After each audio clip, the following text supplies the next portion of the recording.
अभी आपको बराह रास्त लिए चलेंगे इस्लामाबाद, जहां इस वक्त वफाकी वज़ीर दाखिला मोहसिन नकवी मीडिया से गुफ्तगू करेंगे। ये बराह रास्त मनाज़िर इस वक्त आप बोल न्यूज़ की स्क्रीन पर मुलाहिज़ा फरमा रहे हैं। वफाकी वज़ीर इत्तलात अताउल्लाह तारड़ भी उनके हमरा मौजूद हैं।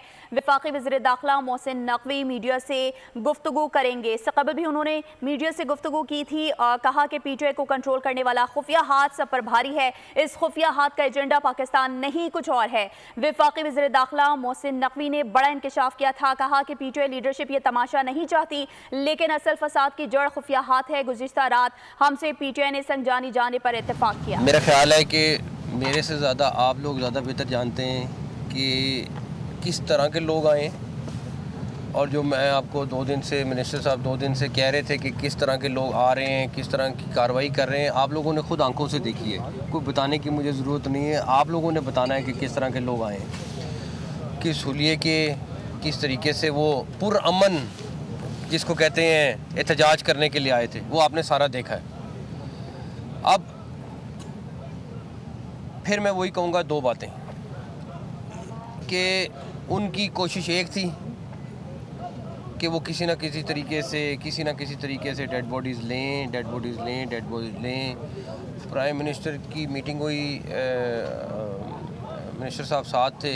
ही वॉज़ वेरी क्लियर कि हमने डेफिनेटली इलाका भी क्लियर रखना है और जानी नुकसान भी नहीं होने देना। तो उनकी भी बड़ी क्लियर इंस्ट्रक्शन है, सारा कुछ है। उसके बावजूद हम जो मुमकिन है कर सकते हैं किया है। खैर उन्होंने आना था आगे।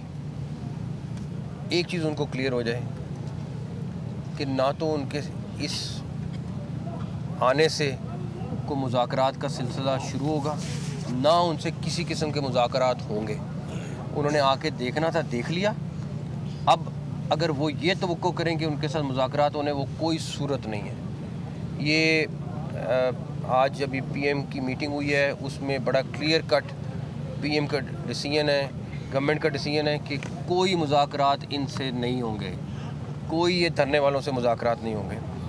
जो जानी नुकसान, जो माली नुकसान हो रहा है, पिछले 2 दिन में हुआ है, उसकी ज़िम्मेदार एक औरत हैं जिनका नाम मैं पहले भी बता दिया आपको।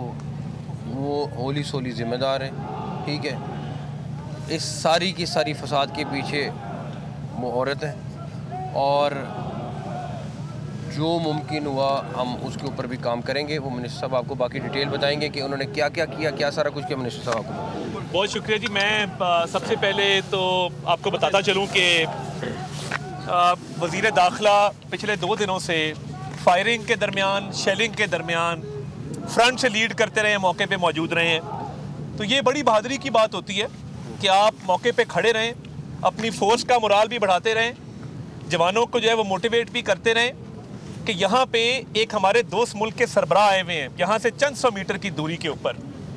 उनकी सिक्योरिटी की जिम्मेदारी, उनको एक वेलकम यहाँ फील देना पाकिस्तान के अंदर, उनके साथ मुआहदे करना तजारत के ऊपर, सरमायाकारी के ऊपर, ये रियासत पाकिस्तान की जिम्मेदारी है। अब एक कोशिश की गई, अब मसला क्या है कि आगे करते हैं ढाल बना के गरीब के बच्चे को। अब ये देखें, ये शेल हम मौके से हमने खुद उठाए हैं। ये शेल उस तरफ से फायर किए जा रहे थे, ये बंटे हैं जो वहाँ से गुलेलों के साथ जो है वो चलाए जा रहे थे। रियासत बिल्कुल कमज़ोर नहीं है। अगर किसी का ख्याल है कि ये थोड़े से शैल मार के, थोड़े से कारतूस चला के, थोड़े से बंटे फेंक के रिहा कर लेंगे, आज इनको वो फैंटी यहाँ से चढ़ाना हमने शुरू की है। और पिछले 2 चौक पीछे लेके गए। ये आए थे ना कंटेनर पे चढ़ने के लिए। मैं उस वक्त बैठा हुआ था बेलारूस के प्रेसिडेंट के साथ, जब यहाँ पे कंटेनर के ऊपर चढ़ाई मुट्ठी भर शरपसंदों ने की। अब मुझे ये बताइए, किस पॉलिटिकल पार्टी का मैनिफेस्टो आपको ये इजाज़त देता है कि आप अफगान शहरियों को अपनी पॉलिटिकल पार्टी में मेंबरशिप दें? हमारी पॉलिटिकल पार्टी में तो ये काम नहीं है। हमारी पार्टी में मेंबरशिप लेने का पहला जुज़्व ये है कि आप पाकिस्तानी शहरी हैं तो आपको मेंबरशिप मिलती है। आप इंडिया के शहरी हों, आप अफगानिस्तान के शहरी हों, हम मेंबरशिप नहीं देते पार्टी की। अब जो बंदे अरेस्ट किए हैं वज़ीर दाखिला साहब ने और इनकी फ़ोर्स ने, मैं उनसे मिला जब ये कंटेनर के ऊपर से उनको घसीटते हुए पीछे हम लेके गए हैं। उनसे पूछा है कि भाई आप कहाँ से आए हो? एक सवात का दिहाड़ीदार मजदूर था, उसने कहा जी मुझे तो पैसे दिए गए हैं। दूसरा जो बच्चा था 16 साल का, जब उससे मैंने पूछा कि भाई आप कहाँ से आए हो, वो पश्तो में उसने जब जवाब दिया तो मेरे साथ लोग मौजूद थे, उन्होंने ट्रांसलेट किया तो वो अफ़गानिस्तान से आया था। अब इस वक्त अल्हम्दुलिल्लाह रेट ऑफ द स्टेट बहाल है, ये एरिया सारा क्लियर किया गया है। जो शरपसंद आगे भेजे थे, और अब बीबी क्या कह रही है? कह रही है अली अमीन लीड करो, मैं पीछे आ रही हूँ। यानी आप में अगर इतना है तो आप कासिम को बुलाएं, सुलेमान को बुलाएं, अपने बच्चों को, आपके पहले खावत में से भी बच्चे हैं, आप अपने पहले खावत में से बच्चों को बुलाएं, उनको आगे लीड करवाएं। गरीब के बच्चों को आगे करते हो ये चीज़ें दे के जाके मारो। तो ये हमला किया गया था जिसको पसपा किया गया है, और ये जो चाल चली जा रही है, जिस तरह मोहसिन नकवी साहब ने कहा है, कोई मुज़ाकरात किसी किस्म के नहीं है। देखिए आपके ऊपर केस है 190 मिलियन पाउंड का, आप पे 9 मई के केसेस हैं, अदालतों में ये केसेस हैं, उस पर क्या बातचीत करनी है? क्या एनआरओ मांग रहे हैं? क्या डील मांग रहे हैं? क्या डील दी जा सकती है? क्या एनआरओ किया जा सकता है? तमाम तर केसेस अदालतों के अंदर, अदालतों से रुजू करें। तो इसकी तो कतई इजाज़त नहीं है। और देखिए मैं दोबारा कहूँगा, रियासत के सब्र को मत आजमाएं। आप जो चाहते हैं ना कि स्ट्रेट फायरिंग करके ये BBI खून लेने, ये BBI लाशें लेने, अब इसीलिए कह रही है अली अमीन तुम लीड करो, मैं पीछे आ रही हूँ। मैं उनको दावा देता हूँ ना, आप फ्रंट पे आएँ, हिम्मत करें कि आप बैठ के इतना पार्टी के मामलात को चलाती हैं, आप आगे आएँ, फ्रंट से लीड करें। आए, हम डी चौक में खड़े हैं और कंटेनर के पीछे नहीं खड़े हैं, हम कंटेनर के आगे खड़े हैं। और इंटीरियर मिनिस्टर ने लीड फ्रॉम द फ्रंट की है। और एक जो बार बार बात हो रही है ना, बड़ा आसान है, गोली चलाना सबसे आसान है, एक छट्टा मारे तो यहाँ पे सफाया हो जाए। मगर ये रियासत पाकिस्तान है, हम तशद्दुद का जवाब बिल्कुल दे रहे हैं और सख्ती से दे रहे हैं, मगर कोई इस सब्र को आजमाए ना। हम इनको लाशें नहीं देना चाहते, ना देंगे। ये रेंजर्स के एहलकार शहीद होते हैं, पुलिस के एहलकार शहीद होते हैं, उनका खून किसके हाथों पे हम तलाश करें? और ये लाशें लेने आई है, ये मुल्क में नारकी फैलाना चाहती है, हम इनके हाथों में नहीं खेलेंगे, सख्ती से निपटेंगे और जवाब देंगे। किसी को यहाँ पे चढ़ाई की इजाज़त नहीं देंगे। आए आगे, हम तैयार बैठे हैं। मगर अगर कोई ये समझे कि रियासत की कोई कमज़ोरी है, तो हमारी कोई कमज़ोरी नहीं है। ये अफ़गान शहरी, ये शरपसंद जिनको आपने आगे लगाया हुआ है, रिकॉर्ड याफ्ता लोग हैं। एक की मैंने ID चेक करवाई है, वो पता लगा इस्लामाबाद में डकैतियों में मुलव्वस है।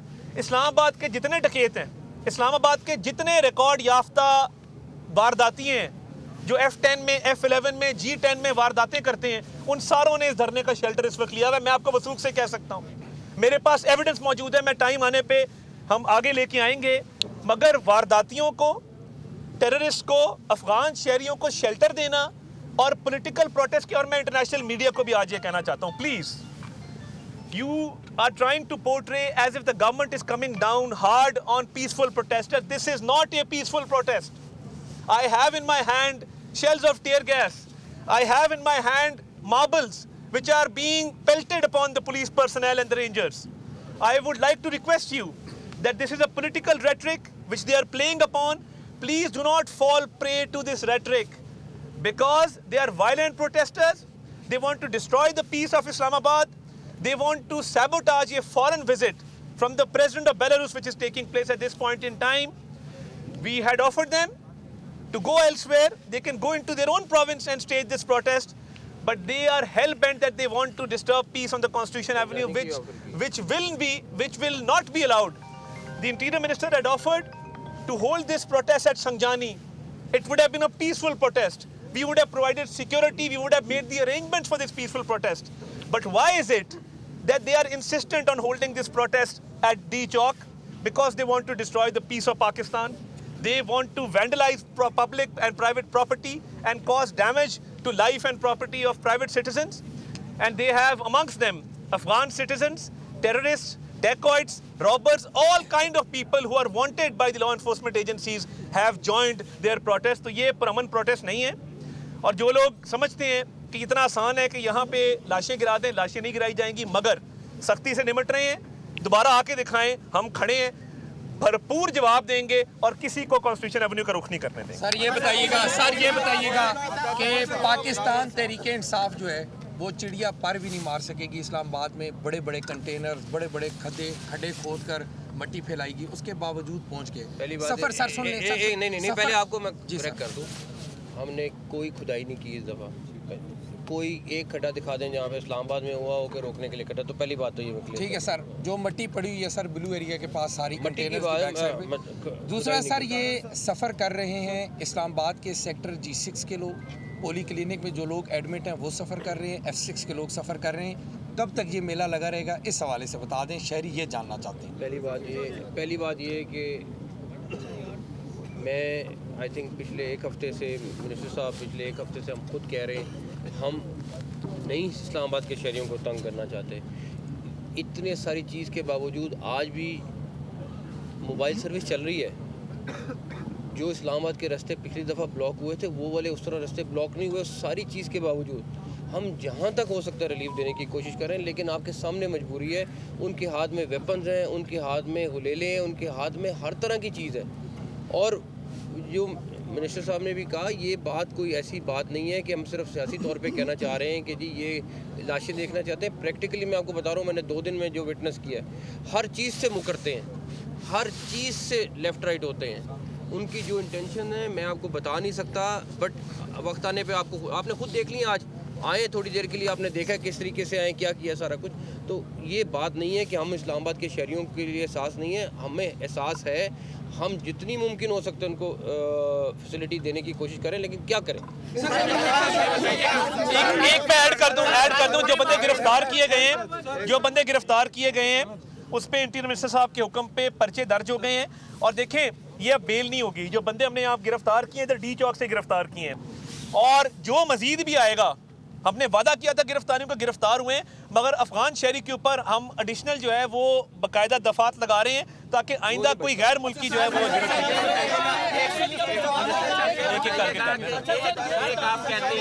आप कहते हैं कि पैलेट गन्स यूज़ हुई या तशद्दुद होता है, एक मामूल बन चुका है। आए रोज़ यहाँ पे मुजाहरे होते हैं, आए रोज़ शहरी परेशान होते हैं, दहशतगर्दी के सबूत हैं, अफगान बाशिंदों के सबूत हैं, उनको दी गई। तो PTI को बैन क्यों नहीं करते? देखिए, बात यह है, उसका एक प्रोसीजर है, उसका एक रेफरेंस जाता है सुप्रीम कोर्ट के अंदर आर्टिकल 6 के तहत, बाकी आर्टिकल्स के तहत।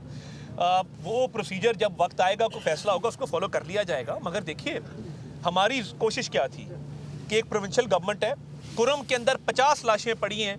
तेहरान टाइम्स ने फ्रंट पेज की खबर लगाई है, इनके कान पे जूं नहीं रेंगती है। क्या इन्होंने कुरम के लवाकिन के साथ कोई पैकेज अनाउंस किया है, या वहाँ पे कहा है कि हम RPO को बुलाते हैं, हम DIG को बुलाते हैं, हम बैठते हैं, उनसे बातचीत करते हैं? सूबे में आग लगी हुई है, जवानों की लाशें हम उठा रहे हैं, अफसरों की लाशें हम उठा रहे हैं। तो देखिए, 18वीं तरमीम के बाद क्या सूबाई law and order primary responsibility सूबाई हुकूमत की नहीं है? ये सिर्फ ये है कि आप गाड़ी पे नाच गाना करें, यहाँ पे आके गाड़ी की छतों पे चढ़ के बड़के मारे वफाक के ऊपर, अपने घर में आग लगी हो और आप दूसरे के घर में आग लगाने की कोशिश करें, तो इसका अंजाम कभी भी अच्छा नहीं। सबर की दफ्तर पर हमला हुआ है आज कारकुनान की जानिब से, डायरेक्टर न्यूज़ साहब जो है वो एक न्यूज़ पे हुआ है, समा पे हुआ है, और एक और वीडियो इसी में ऐड कर लें, मैं और ये दोनों वहाँ मौजूद थे। रियासत पर आप हमले की बात कर रहे हैं, सबर की बात कर रहे हैं। सर, सबर कब पैमाना लबरेज होगा? जब पार्लियामेंट में घुस जाएंगे, डी चौक तक आ चुके। हमने कलअदम तंजीमों को भी इस तरह से नहीं देखा कि वो दफातर में घुस के लोगों के तशद्दुद करें। मैं और ये आधा घंटा वॉशरूम में रहे जी, वहाँ पर खुद को बचाए महसूर रहे। एक न्यूज़ पर हमला हुआ, समा न्यूज़ पर हमला हुआ, 365 पे हुआ, जियो पे हुआ। सर, जो मामला है वो सबर कब आपका लबरेज होगा? देखिए, ये जो लोग इसमें मुलव्वस हैं उनकी CCTV फुटेज ऑब्टेन की जाएगी। आप भी हमारी इसमें मदद करेंगे, उनको कैफरे किरदार तक पहुँचाया जाएगा। बचेगा कोई नहीं। आज मैंने देखा ना, रो रहे थे इधर जो बंदे गिरफ्तार हुए हैं, रो रहे थे। अब रोने का क्या फ़ायदा कि जब आपने तमाम हदें पार की, उसके बाद आपकी गिरफ्तारी अमल में आई, अब आप रो रहे हैं। तो ये मैं इस पे इनकी खबासत की इंतहा ये है कि वो रेंजर्स के जवान शहीद हुए और इन्होंने सोशल मीडिया पे चलाया कि वो रेंजर्स के जवान तो अपनी गाड़ी में खुद कुचले गए। उसके बाद सारे चैनल्स ने, मिनिस्टर साहब ने सारा को ब्रीफ किया, वो CCTV दिखाई। आप इनकी खबासत की इंतहा देख सकते हैं कि ये किधर जा सकते हैं और वो कुछ भी कर सकते हैं।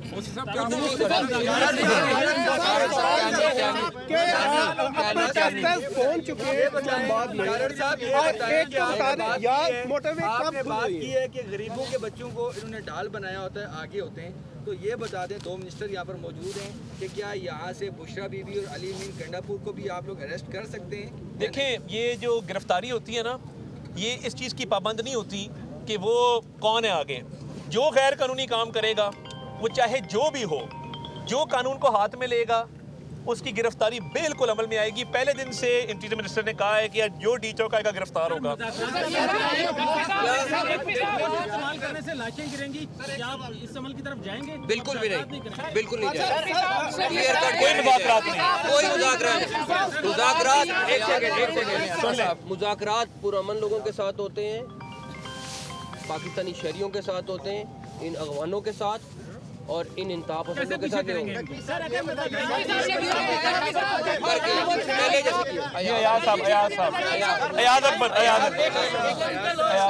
सब ये बता रहे हैं इलेक्टेड एक चीफ मिनिस्टर जो है हर महीने यहाँ पर चढ़ाई की कोशिश करता है और एक वफाक के ऊपर ऐसे मौके ऊपर आप बार बार कह रहे हैं कि यहाँ पर कोई ना कोई डिग्निटी यहाँ पर मौजूद होते हैं, तो क्या गवर्नर राज की तरफ किस चीज़ का इंतजार कर रहे हैं आप लोग? कोई ऑप्शन नहीं यूज़ कर रहे हैं या फिर आपने ये कहना कि चीफ एग्जीक्यूटिव है उसको आपने अरेस्ट, पिछली दफा भी अगर आपने अरेस्ट किया है तब भी बता दें। अगर वो देखिए होता पता क्या है, अगर ऐसी लास्ट रिजॉर्ट में ऑप्शन एक्सरसाइज की जाए, जेब से पख्तून कार्ड निकल आता है और उस वक्त कहा जाता है कि जी देखें पख्तूनों के साथ ज्यादती हो रही है, हम पख्तून अवाम हमारे भाई हैं, उनके मैंडेट का एहतराम करते हैं, मगर हमें इस तरफ ना धकेला जाए कि कुछ सख्त से सख्त एक्शन करें।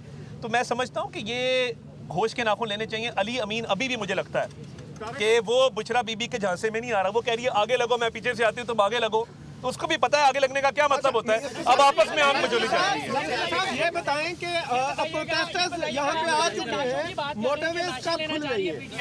लाशें लेने में तो वो कामयाब हो गए हैं, अपनी पॉलिसी में तो कामयाब हो गए हैं, जो पॉलिसी आपने सेट की थी उसमें तो आप नाकाम नजर आ रहे हैं। अब वो लाशें उन्होंने हमारी ली हैं, उन्होंने हमारे लोगों को शहीद किया है। कौन सी की है? नहीं ना एक सेकंड, आप जर्नलिस्ट हो?